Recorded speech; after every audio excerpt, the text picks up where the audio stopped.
Hello दोस्तों। मैं प्रियांशा आप सबका डेफिनेटली पॉजिटिव के यूट्यूब चैनल पे स्वागत करती हूँ। आज हम डिस्कस करेंगे नॉन कॉपरेशन मूवमेंट और सिविल डिसोबीडियंस मूवमेंट के बीच का डिफरेंस। बेसिकली ये दोनों मूवमेंट्स जो है मॉडर्न हिस्ट्री के पार्ट हैं और modern history RAS prelims mains UPSC prelims mains दोनों ही एग्जाम्स के लिए काफी इंपॉर्टेंट है। तो लेट्स गेट स्टार्टेड। सबसे पहले हम देखते हैं नॉन कॉपरेशन मूवमेंट को। नॉन कॉपरेशन मूवमेंट बेसिकली 1920 से 22 तक चला था और जो सिविल डिसोबीडियंस मूवमेंट है ये 1930 से 34 तक चला था। बीच में एक पॉज आया था जब गांधी इरविन पैक्ट साइन हुआ था और जो राउंड टेबल कॉन्फ्रेंसेस हुई थी उसके बाद में फिर से रिज्यूम हो गया था। ओके, तो civil disobedience movement basically two parts में ये रन हुआ था और नॉन कॉपरेशन मूवमेंट एक ही पार्ट में हुआ था 1920 से 22 के बीच में। अब ये दोनों जो मूवमेंट थे इनके मेन लीडर महात्मा गांधी जी थे। उन्होंने इन दोनों मूवमेंट्स को लीड किया था। तो इन दोनों में क्या क्या इनकी कैरेक्टरिस्टिक्स थी, क्या नेचर था, क्या ऑब्जेक्टिव थे, उन सबको एक एक करके हम डिस्कस करते हैं। तो ये बेसिकली जैसा मैंने आपको बताया 1920 से 22 के बीच में जो था नॉन कॉपरेशन मूवमेंट हमारा चला था। और किसके इसका इमीडिएट रीजन क्या था? एक तो जो खिलाफत इशू था। खिलाफत इशू ये था कि फर्स्ट वर्ल्ड वॉर के बाद में जो ऑटोमन एम्पायर जो था वो डिसइंटीग्रेट हो गया था।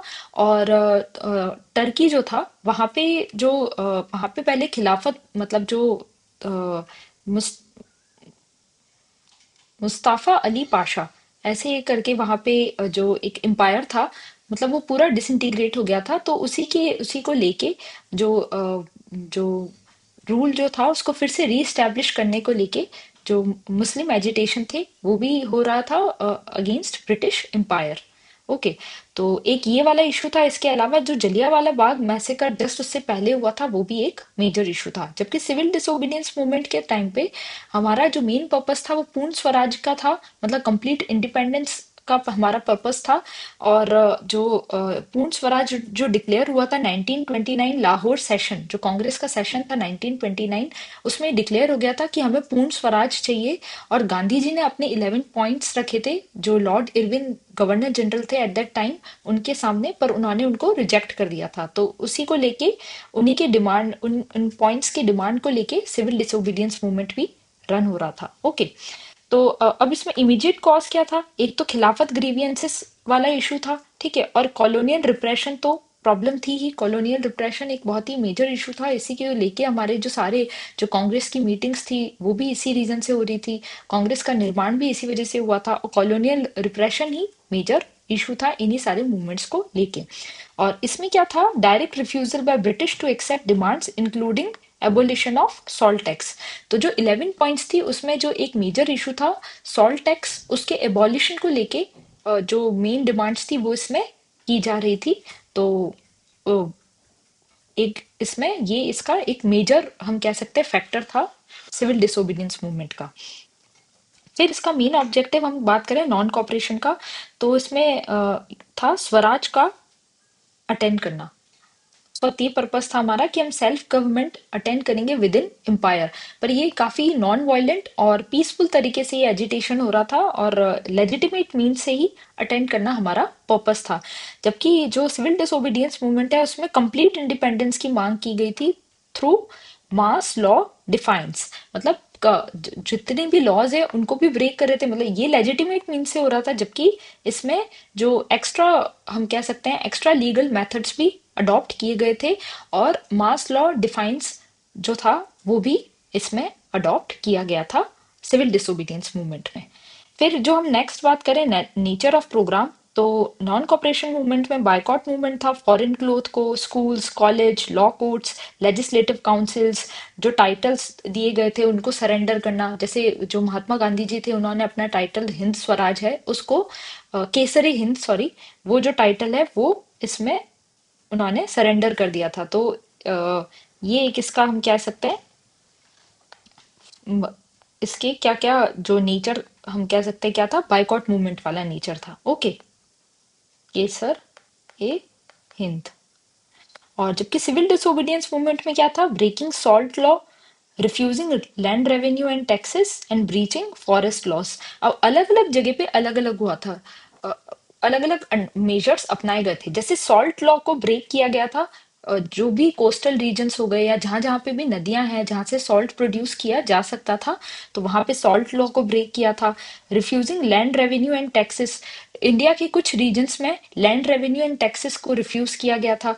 और फॉरेस्ट लॉ भी कुछ एरियाज में ब्रेक किया गया था। अब कौन कौन से रीजन्स में क्या क्या थे ये हम आगे देखेंगे। ठीक है, अब इसमें स्ट्रेटेजी क्या थी, इसमें स्ट्रेटेजी ये थी, स्ट्रेटेजी ऑफ इम्प्लीमेंटेशन। तो फेस्ड स्ट्रेटेजी थी, मतलब स्टार्टिंग में ये डिसाइड किया था नॉन कॉपरेशन मूवमेंट में कि सबसे पहले नॉन कॉपरेशन मूवमेंट होगा, अगर उनकी डिमांड्स फुलफिल होगी तो यदि उनकी डिमांड्स फुलफिल नहीं होती है तो उसके बाद में सिविल डिसोबीडियंस और एक्स्ट्रा लीगल मेथड्स भी अडॉप्ट किए जाएंगे। जैसे सबसे पहले इनिशियली नॉन कॉपरेशन, जैसे बायकॉट, रेजिग्नेशंस। ठीक है, if Swaraj was not achieved with in a year और गवर्नमेंट रिसोर्टेड टू रिप्रेशन, यदि गवर्नमेंट अपने जैसे मतलब अगर वायलेंट मेजर्स कुछ लेती है या रिप्रेशन वाले मेजर्स अडॉप्ट करती है, तो उस केस में क्या था कि it will escalate to civil disobedience and non payment of taxes. मतलब फर्स्ट स्टेज तो इसमें ये था बायकॉट वाला। फिर सेकंड स्टेज था कि अगर गवर्नमेंट रिप्रेशन को अडॉप्ट करती है, ठीक है, तो सिविल डिसोबीडियंस और नॉन पेमेंट ऑफ टैक्सेस भी नेक्स्ट इसके फेज में अडॉप्ट किए जा सकते हैं। Okay, this insured mass discipline and moral preparation before direct defines.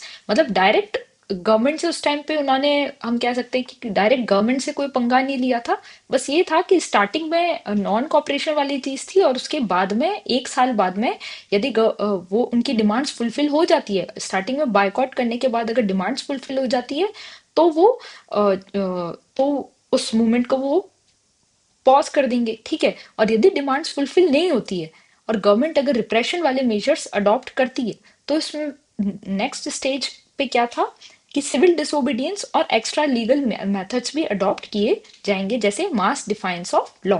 पर इसमें क्या था, कोई फेस्ड स्ट्रेटेजी नहीं थी सिविल डिसोबीडियंस में। डायरेक्टली स्टार्टिंग से डे वन से ही लॉ का डिफाइंस किया जा रहा था। ओके, लॉ को तोड़ा जा रहा था, लॉ ब्रेक हर जगह जगह हो रहा था। ओके, तो it was launch directly as civil disobedience movement starting with salt satyagraha without a preceding boycott phase. तो इसमें पहले क्या था, बायकॉट फेज था, बॉयकॉट स्ट्रेटेजी।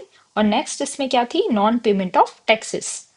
ठीक है, अब इसमें लीडरशिप किन किन की थी, तो इसमें जैसे महात्मा गांधी जी थे, अली ब्रदर्स जो थे। ठीक है, क्योंकि इसमें खिलाफत इशू भी था तो इसमें अली ब्रदर्स का भी इक्वल पार्टिसिपेशन था। सी आर दास जी, मोतीलाल नेहरू जी, तो इन सबका इसमें एक पार्टिसिपेशन था। और इसमें मेन लीडर्स कौन कौन थे, महात्मा गांधी जी, जवाहरलाल नेहरू जी, सरदार पटेल जी, राजा जी, खान अब्दुल गफ्फार खान जिन्हें सीमांत गांधी भी कहते हैं, ये भी थे इनमें। और सरोजनी नायडू जी, तो इन सबका भी इनमें इक्वल पार्टिसिपेशन था। अब पार्टिसिपेशन में mainly urban middle class initially, later included peasants. Example Awadh under Baba Ramchandra. अब जैसे इसमें स्टार्टिंग में कौन कौन थे, अर्बन मिडिल क्लास का इनमें ज्यादा पार्टिसिपेशन था और लेटर पीजेंट्स भी इसमें शामिल हुए थे, पेजेंट्स। ओके, फिर वाइडर इसमें मास पार्टिसिपेशन था सिविल डिसोबीडियंस में, जैसे pageants, tribals, women, merchants, urban elites, तो ये सब भी इनमें स्टार्टिंग से ही। तो इसमें हम कह सकते हैं जो मास पार्टिसिपेशन था सिविल डिसोबीडियंस मूवमेंट में वो काफी ज्यादा था। ओके, अब विमेन पार्टिसिपेशन की बात करें तो जो नॉन कॉपरेशन मूवमेंट है उसमें लिमिटेड था, पर वो धीरे धीरे बढ़ रहा था, क्योंकि हम कह सकते हैं ये सिविल डिसोबीडियंस से पहले की स्टेज है, तो उसमें स्टार्टिंग में विमेन का पार्टिसिपेशन कंपैरेटिवली लिमिटेड था, जबकि सिविल डिसोबीडियंस मूवमेंट में विमेन का पार्टिसिपेशन स्पेशली ड्यूरिंग सॉल्ट सत्याग्रह काफी एक्सटेंसिव था। पर नॉन कॉपरेशन मूवमेंट की ये एक खास बात थी कि इसमें मुस्लिम विमेन जो थी उनका पार्टिसिपेशन पहली बार देखने को मिला था नॉन कॉपरेशन मूवमेंट में, ड्यू टू इंक्लूजन ऑफ खिलाफत इशू। और इसमें एक ये चीज भी अच्छी थी कि इसमें हिंदू मुस्लिम यूनिटी भी देखने को मिली थी। ओके, अब इसमें जैसे मैंने बताया कि मुस्लिम पार्टिसिपेशन सिग्निफिकेंट था ड्यू टू खिलाफत अलायंस, पर इसमें लेसर था, कम्युनल हार्मोनी भी कम हो गई थी पोस्ट खिलाफत डिक्लाइन। ओके, क्योंकि उसके बाद में जैसा कि 1909 में सेपरेट इलेक्टोरेट लेकर आ गया था। ओके, तो वैसे ये वाली चीज इसमें भी थी, खिलाफत इशू में भी देखने को मिली थी, पर कंपैरेटिवली जो हिंदू मुस्लिम यूनिटी थी वो ज्यादा थी, क्योंकि खिलाफत अलायंस भी नॉन कॉपरेशन मूवमेंट के साथ में ही शामिल हो गया था। ओके, और फिर नेक्स्ट है इम्पोर्टेंट इवेंट्स और लोकेशंस। एक तो सबसे पहले जो चोरी चोरा, जैसे जो 1922 में जब चोरी चोरा वायलेंस हुआ था, क्योंकि गांधी जी ने स्टार्टिंग से ही नॉन वायलेंस मूवमेंट पे काफी बल दिया था कि यही रहना चाहिए, हमारे मूवमेंट की टेंडेंसी नॉन वायलेंट ही रहनी चाहिए और लेजिटिमेट और पीसफुल मीन्स से ही हम मूवमेंट को कंडक्ट करेंगे। पर जब चोरी चोरा इंसिडेंट हुआ जो कि एक वायलेंट इंसिडेंट था, तो उसके बाद में जो ये मूवमेंट है उसको विड्रॉ कर दिया गया था। ओके। और फिर जैसे मैंने आपको बताया, और कहाँ पे ये अवध पीजेंट मूवमेंट था। ठीक है। फिर पंजाब में अकाली मूवमेंट था, ये भी इसके कुछ पार्ट्स थे। अब इस मैं सिविल डिसोबीडियंस मूवमेंट की बात करूं, तो एक तो दांडी गुजरात में सॉल्ट मार्च, सबसे स्टार्टिंग में गांधी जी ने वहीं से सॉल्ट मार्च स्टार्ट किया था। फिर पेशावर जो नॉर्थ वेस्ट फ्रंटियर प्रोविंस है, वहां पे खुदाई खुदमतगार लेड बाय बादशाह खान, या जो हमारे खान अब्दुल गफ्फार खान जी जो थे, उन्होंने इसको लीड किया था। ओके। और वेदारण्यम जो तमिलनाडु है, वहां पे सॉल्ट सत्याग्रह लीड किया था राजा जी द्वारा। दर्शाना गुजरात में salt works raid led by Sarojini Naidu ji. तो इस प्रकार से आप देख सकते हैं कि कौन कौन से रीजन्स हैं जहां जहां पे मेनली सॉल्ट सत्याग्रह हुआ था, सॉल्ट टैक्स को के अगेंस्ट, उसको जो सॉल्ट लॉ को ब्रेक किया गया था, कौन कौन से रीजन्स हैं उनको आप देख सकते हैं। ओके। फिर गवर्नमेंट का रिस्पॉन्स क्या था? Repression present but less severe starting में, क्योंकि ये सिर्फ बॉयकॉट वाली टेंडेंसीज थी और कोई वायलेंट टेंडेंसीज नहीं थी, तो गवर्नमेंट इसको रिप्रेस कर रही थी पर इतना सीवियर रिप्रेशन नहीं था। जबकि इसमें क्या था, सिविल डिसोबीडियंस मूवमेंट में सीवियर रिप्रेशन था। Over 90,000 people were gelled. ठीक है। और ब्रूटल लाठी चार्जेस भी देखने को मिले थे, कन्फिस्केशन ऑफ प्रॉपर्टी भी देखने को मिला था। ओके। और जो नॉन कॉपरेशन मूवमेंट है उसमें मूवमेंट को विड्रॉ कर लिया गया था पोस्ट चोरी चोरा इंसिडेंट। फिर विड्रॉल बाय गांधी जी 1922 में, जैसे मैंने बताया, विड्रॉ कर लिया गया था।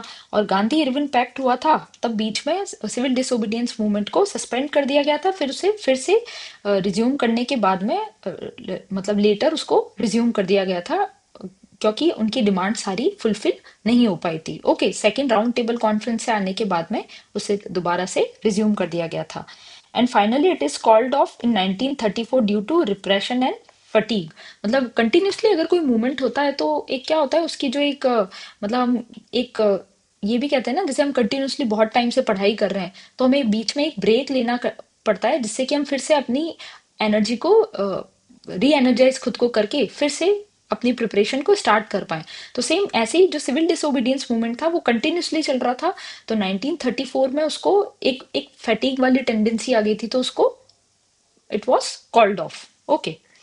फिर आउटकम एंड इम्पैक्ट क्या थे? पॉलिटिकली अवेकन मासेस जो थे, काफी पॉलिटिकली मतलब अवेकन, मतलब लोगों में एक हम कह सकते हैं कि काफी अवेयरनेस आ गई थी, and they were equally participating with the leaders. तो मास पार्टिसिपेशन इसमें काफी बढ़ गया था। और जो सिविल डिसोबीडियंस मूवमेंट है उसमें मास पार्टिसिपेशन और ज्यादा बढ़ गया था। ठीक है। क्योंकि उस टाइम तक लोगों में अवेयरनेस और ज्यादा आ गई थी। फाइन। फिर establish Congress as a main movement, Congress इस मूवमेंट को लीड कर रहा था। और इसमें क्या था, it led to round table conferences. Round table conferences में ही जो, जैसे हम कह सकते हैं, जो 1935 का गवर्नमेंट ऑफ इंडिया एक्ट है, वो राउंड टेबल कॉन्फ्रेंसेस जो थी, उन्हीं का ही एक आउटकम हम कह सकते हैं। उस उन्हीं में ही जो चीजें डिसाइड हुई थी, उसी के बाद में ही जो गवर्नमेंट ऑफ इंडिया एक्ट 1935 आया था। तो इस राउंड टेबल कॉन्फ्रेंस में अगर मैं बात करूं तो कांग्रेस का ज्यादा पार्टिसिपेशन नहीं था। सिर्फ सेकंड राउंड टेबल कॉन्फ्रेंस में महात्मा गांधी जी ही गए थे as a sole representative of Congress. ठीक है। फिर कांग्रेस सेशन, अगर हम बात करें कांग्रेस सेशंस कौन कौन से इससे लिंक थे, तो एक तो कैलकाटा का सेशन था, इसके अलावा नागपुर का सेशन था। ठीक है। और इसमें क्या थे, लाहौर का सेशन जो था उसमें पूर्ण स्वराज का डिक्लेरेशन किया गया था, और कराची सेशन था उसमें फंडामेंटल राइट्स की बात की गई थी। तो ये भी मैच द फॉलोइंग में आ सकते हैं एग्जाम में कि किस सेशन में क्या क्या इंपॉर्टेंट चीजें थी। तो ये कुछ इंपॉर्टेंट सेशन थे जिसमें क्या क्या डिक्लेयर हुआ था, तो ये भी इंपॉर्टेंट है। ठीक है। और जो गांधी इरविन पैक्ट है उसको भी कराची सेशन में रेटिफाई किया था।